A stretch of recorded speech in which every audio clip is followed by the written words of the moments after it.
CDP को कहते हैं, इजी टू स्कोर।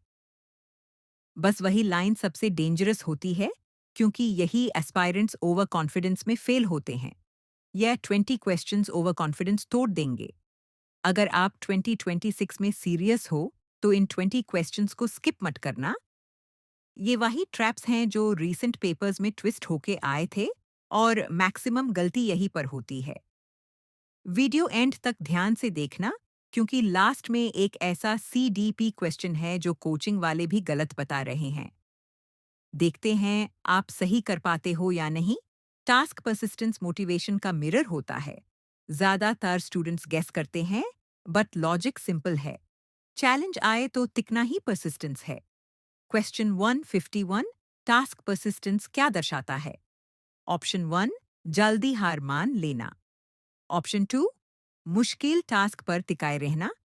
ऑप्शन 3, दूसरों की मदद ना करना। ऑप्शन 4, सिर्फ फास्ट वर्क करना। सही आंसर है ऑप्शन 2, एक्सप्लेनेशन। टास्क परसिस्टेंस का मतलब होता है लर्नर चैलेंजेस के बावजूद टास्क कंप्लीट करने की कोशिश करता है। ये मोटिवेशन की निशानी है। डायग्नोस्टिक टेस्ट रिजल्ट के बाद नहीं, रीजन के पहले होता है। यही सबसे बड़ा ट्रैप होता है एग्जाम में। क्वेश्चन 152, डायग्नोस्टिक टेस्ट कब लिया जाता है? Option 1, before instruction. Option 2, during instruction. Option 3, after instruction. Option 4, only at year end. सही आंसर है option 1, explanation. Diagnostic test learning शुरू होने से पहले गैप्स और कॉजेज आइडेंटिफाई करता है, ताकि रिमीडिएशन प्लान किया जा सके। ODHD को हैंडराइटिंग या स्किल से जज नहीं किया जाता। कोर सिम्टम होता है अटेंशन और इम्पल्सिविटी। ये क्लिनिकल लॉजिक याद रखो। क्वेश्चन 153, ADHD में सबसे कॉमन क्लासरूम ऑब्जर्वेशन क्या होता है? ऑप्शन 1, सस्टेन्ड अटेंशन में difficulty. Option 2, exceptional writing skills. Option 3, low motivation only. Option 4, high physical strength. सही आंसर है ऑप्शन 1, एक्सप्लेनेशन। ADHD स्टूडेंट्स को अटेंशन होल्ड करने और इम्पल्सिविटी कंट्रोल करने में दिक्कत होती है। रोटेट लर्निंग का मतलब होता है रिपीट करना बिना कनेक्ट किए। डेप्थ मिसिंग होती है, इसी गैप पर एग्जामिनर सवाल पूछता है। क्वेश्चन 154, रोट लर्निंग में सबसे बड़ी कमी क्या होती है? Option 1, short term retention. Option 2, long term conceptual understanding. Option 3, accuracy. Option 4, repetition ability. सही आंसर है ऑप्शन 2, एक्सप्लेनेशन। रोट लर्निंग में कॉन्सेप्ट्स को डेप्थ में समझने का मौका नहीं मिलता, सिर्फ रिपीटिशन होता है। ट्रांसलैंग्वेजिंग मल्टीलिंगुअल क्लासरूम का सुपर पावर होता है। लैंग्वेज को रिस्ट्रिक्शन नहीं, रिसोर्स माना जाता है। क्वेश्चन 155, ट्रांसलैंग्वेजिंग किस क्लासरूम में बेनिफिशियल होता है? Option 1, single language. Option 2, multilingual. Option 3, Surf lecture based. Option 4, rote learning based. सही आंसर है ऑप्शन 2, एक्सप्लेनेशन। ट्रांसलैंग्वेजिंग में स्टूडेंट्स अपनी मल्टीपल लैंग्वेजेस का फ्लेक्सिबल यूज करते हैं, जिससे कॉम्प्रिहेंशन स्ट्रांग होती है। ध्यान से सुनिए, अगर आप CTET की तैयारी कर रहे हैं, तो ये ऑफर मिस मत करिए। हम लाए हैं CTET के टोटल 600 मोस्ट एक्सपेक्टेड क्वेश्चंस सिर्फ 19 रुपए में। इसमें CDP, हिंदी, इंग्लिश, मैथ और EVS के इम्पोर्टेंट क्वेश्चंस इंक्लूडेड हैं। इस PDF को डाउनलोड करने के लिए व्हाट्सएप पर मैसेज करें। To get PDF, contact on WhatsApp number. CTET का टाइम आ गया है, अब आपकी बारी है क्वालिफाई करने की। फेडिंग का सिंपल लॉजिक है, सपोर्ट धीरे धीरे कम होता है और लर्नर इंडिपेंडेंट होता चला जाता है। क्वेश्चन 156, फेडिंग बिहेवियर मॉडिफिकेशन में किस चीज को रिफर करता है? Option 1, punishment increase. Option 2, prompts धीरे धीरे हटाना। ऑप्शन 3, रीइंफोर्समेंट रिमूव करना। ऑप्शन 4, बिहेवियर इग्नोर करना। सही आंसर है option 2, explanation. Fading main prompts या सपोर्ट्स ग्रेजुअली रिमूव किए जाते हैं, ताकि लर्नर इंडिपेंडेंट बन सके। सम्मेटिव असेसमेंट फाइनल स्कोरबोर्ड की तरह होता है। ये आउटकम्स चेक करता है, प्रोसेस नहीं। क्वेश्चन 157। समटिव असेसमेंट का मैं ऑब्जेक्टिव क्या होता है? ऑप्शन 1, लर्निंग प्रोसेस इंप्रूव करना। ऑप्शन 2, लर्निंग आउटकम मेजर करना। ऑप्शन 3, गैप्स डायग्नोज करना। ऑप्शन 4, मोटिवेशन इंक्रीज करना। सही आंसर है ऑप्शन 2। एक्सप्लेनेशन: समटिव असेसमेंट टर्म के एंड या यूनिट के एंड पर लर्निंग आउटकम्स का इवैल्यूएशन करता है। कॉन्सेप्ट मैपिंग नॉलेज को कनेक्ट करता है। जब कनेक्शंस बनते हैं तभी स्कीमा डेवलप होता है। क्वेश्चन 158। कॉन्सेप्ट मैपिंग किस स्किल को इंप्रूव करता है? Option 1, surface memory. Option 2, meaningful connections और स्कीमा फॉर्मेशन। ऑप्शन 3, सिर्फ हैंड राइटिंग। ऑप्शन 4, सिर्फ लिसनिंग स्पीड। सही आंसर है option 2, explanation: concept maps information को इंटरकनेक्टेड मैनर में ऑर्गेनाइज करते हैं, जिससे स्कीमा बिल्ड होता है।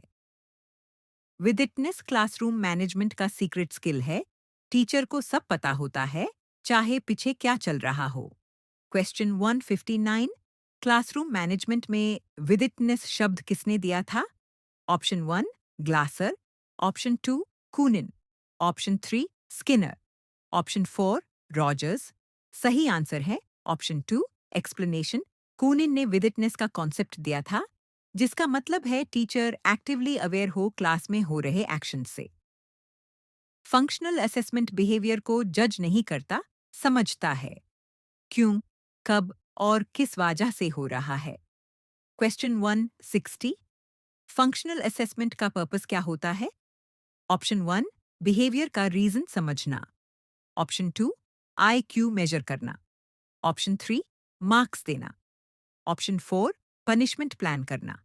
सही आंसर है ऑप्शन 1, एक्सप्लेनेशन: फंक्शनल असेसमेंट में बिहेवियर के ABC, एंटीसीडेंट, बिहेवियर, कॉन्सिक्वेंस को एनालाइज किया जाता है ताकि कॉज समझ आए। ध्यान से सुनिए, अगर आप CTET की तैयारी कर रहे हैं तो ये ऑफर मिस मत करिए। हम लाए हैं CTET के टोटल 600 मोस्ट एक्सपेक्टेड क्वेश्चंस सिर्फ 19 रुपए में। इसमें CDP, हिंदी, इंग्लिश, मैथ और EVS के इम्पोर्टेंट क्वेश्चंस इंक्लूडेड हैं। इस PDF को डाउनलोड करने के लिए व्हाट्सएप पर मैसेज करें। To get PDF, contact on WhatsApp number. CTET का टाइम आ गया है, अब आपकी बारी है क्वालिफाई करने की। ऑथेंटिक लर्निंग टैब मीनिंगफुल होता है जब रियल वर्ल्ड कॉन्टेक्स्ट से जुदा हो, वहीं से ट्रांसफरेबिलिटी आती है। क्वेश्चन 161। ऑथेंटिक लर्निंग किस तरह का होता है? ऑप्शन 1, आइसोलेटेड फैक्ट्स पर based. Option 2, real life context से जुदा हुआ। ऑप्शन 3, सिर्फ मेमोराइजेशन। ऑप्शन 4, सिर्फ टेक्स्ट बुक एग्जाम्पल्स। सही आंसर है option 2, explanation: authentic learning real world task से कनेक्ट होता है, इसलिए अंडरस्टैंडिंग डीप होती है और ट्रांसफर इजी होता है। ईगोसेंट्रिज्म पियाजेट का आइकॉनिक टर्म है। बच्चा सोचता है मेरी नजर से ही दुनिया देखनी चाहिए। क्वेश्चन 162। ईगोसेंट्रिज्म किस स्टेज में दिखाई देता है? Option 1, sensory motor. Option 2, pre operational. Option 3, concrete operational. Option 4, formal operational. सही आंसर है option 2, explanation: pre operational stage में बच्चे दूसरे की पर्सपेक्टिव को समझने में लिमिट हो जाते हैं, जिसे ईगोसेंट्रिज्म कहते हैं। इंटरनलाइजिंग प्रॉब्लम्स बाहर लाउड नहीं होती, अंदर से होती हैं। एंग्जाइटी, विथड्रॉवल, सैडनेस यही इंडिकेटर्स हैं। Question 163। Which behaviour indicates an internalizing problem? Option 1, aggression. Option 2, withdrawal and anxiety. Option 3, disruption. Option 4, bullying. सही आंसर है option 2, explanation. Internalizing disorders emotions को अंदर टर्न करते हैं, जिसमें एंग्जाइटी, डिप्रेशन और विथड्रॉवल कॉमन होते हैं। हेल्पलेसनेस ओरिएंटेशन में बच्चा फेलियर को परमानेंट और अनचेंजेबल मान लेता है। यही माइंडसेट हार्मफुल होता है। क्वेश्चन 164। हेल्पलेसनेस ओरिएंटेशन किस चीज को रिफर करता है? Option 1, high effort belief. Option 2, low control and failure expectation. Option 3, high mastery belief. Option 4 high confidence. सही आंसर है ऑप्शन 2 एक्सप्लेनेशन। हेल्पलेसनेस ओरिएंटेशन में चाइल्ड फेलियर को फिक्स्ड एबिलिटी की कमी समझता है और एफर्ट कम कर देता है। रूब्रिक्स असेसमेंट को ट्रांसपेरेंट और फेयर बनाते हैं। क्राइटेरिया क्लियर होते ही बायस कम हो जाता है। क्वेश्चन 165, रूब्रिक्स से सबसे ज्यादा क्या इंप्रूव होता है?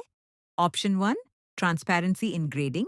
Option 2 speed of punishment. Option 3 Surf reading ability. Option 4 peer conflict. सही आंसर है option 1 explanation. Rubrics clear criteria provide करते हैं जिससे असेसमेंट ट्रांसपेरेंट, कंसिस्टेंट और फेयर होता है। पीयर ट्यूटरिंग दो तरफा लर्निंग होती है। हेल्पर भी सीखता है और लर्नर भी। मिक्स्ड एबिलिटी क्लासरूम्स में ये गोल्ड मेथड है। क्वेश्चन 166, पीयर ट्यूटरिंग खास तौर पर किस सिचुएशन में हेल्पफुल होता है? ऑप्शन 1 ओनली फास्ट लर्नर्स के लिए। ऑप्शन 2 मिक्स्ड एबिलिटी क्लासरूम्स के लिए। ऑप्शन 3 ओनली गिफ्टेड स्टूडेंट्स के लिए। ऑप्शन 4 ओनली SEN स्टूडेंट्स के लिए। सही आंसर है option 2 explanation. Mixed ability classrooms में स्ट्रॉन्गर पेयर्स वीकर पेयर्स को सपोर्ट करते हैं। दोनों की लर्निंग इंप्रूव होती है। नॉन डायरेक्टिव काउंसलिंग में टीचर सॉल्यूशंस नहीं देता, वो सुनता है और बच्चा खुद डिसीजन बनाना सीखता है। क्वेश्चन 167, टीचर का नॉन डायरेक्टिव काउंसलिंग अप्रोच कैसा होता है? ऑप्शन 1 टीचर सॉल्यूशंस देता है। ऑप्शन 2 टीचर सुनता है और चाइल्ड खुद डिसीजंस लेता है। Option 3 teacher Scholz. Option 4 teacher only tests. सही आंसर है option 2 explanation. Non directive counselling Rogers का मॉडल है जिसमें एम्पैथी, लिसनिंग और अनकंडीशनल पॉजिटिव रिगार्ड होता है। मेंटल सेट कभी हेल्प करता है, कभी ब्लॉक। जब पुराने सॉल्यूशन से चिपक जाओ तो नए प्रॉब्लम्स का सॉल्यूशन मिलना मुश्किल हो जाता है। क्वेश्चन 168, मेंटल सेट लर्निंग को कैसे अफेक्ट कर सकता है? ऑप्शन 1 फ्लेक्सिबल थिंकिंग बढ़ाता है। ऑप्शन 2 प्रॉब्लम सॉल्विंग में रिजिडिटी ला सकता है। ऑप्शन 3 क्रिएटिविटी बढ़ाता है। ऑप्शन 4 ऑब्जर्वेशन बढ़ाता है। सही आंसर है ऑप्शन 2 एक्सप्लेनेशन। मेंटल सेट पहले से सक्सेसफुल सॉल्यूशन पर फिक्स कर देता है जिससे न्यू स्ट्रैटेजीज ब्लॉक हो सकती हैं। क्लोज रीडिंग फास्ट पढ़ना नहीं, डीप समझना होता है। इन्फ्रेंस और टेक्सचुअल एनालिसिस यहीं पे बनता है। क्वेश्चन 169, क्लोज रीडिंग किस स्किल को टारगेट करता है? ऑप्शन 1 सिर्फ speed reading. Option 2 deep comprehension और टेक्सचुअल एनालिसिस। ऑप्शन 3 सिर्फ ओरल फ्लुएंसी। ऑप्शन 4 सिर्फ नोट मेकिंग। सही आंसर है ऑप्शन 2 एक्सप्लेनेशन। क्लोज रीडिंग में रीडर कॉम्प्लेक्स टेक्स्ट को ध्यान से पढ़ता है, रिपीट करता है और इन्फेरेंसेस बनाता है। बेंचमार्किंग का मतलब होता है अपने परफॉर्मेंस को एक्सटर्नल स्टैंडर्ड्स के साथ कंपेयर करना। ये स्कूल इंप्रूवमेंट का बिग पिक्चर टूल है। क्वेश्चन 170, बेंचमार्किंग स्कूल परफॉर्मेंस में क्या मतलब रखता है? ऑप्शन 1 खुद को पास्ट से कंपेयर करना। ऑप्शन 2 खुद को एक्सटर्नल स्टैंडर्ड से कंपेयर करना। ऑप्शन 3 खुद को रैंडम से कंपेयर करना। ऑप्शन 4 कोई कंपैरिजन नहीं। सही आंसर है ऑप्शन 2 एक्सप्लेनेशन। बेंचमार्किंग में स्कूल्स अपने आउटकम्स को एक्सटर्नल स्टैंडर्ड्स, नॉर्म्स और एक्सपेक्टेशंस से कंपेयर करते हैं। धन्यवाद दोस्तों, उम्मीद है कि यह जानकारी आपके काम आएगी। सीखते रहिए और खुद पर भरोसा रखिए। हम फिर मिलेंगे। नमस्ते।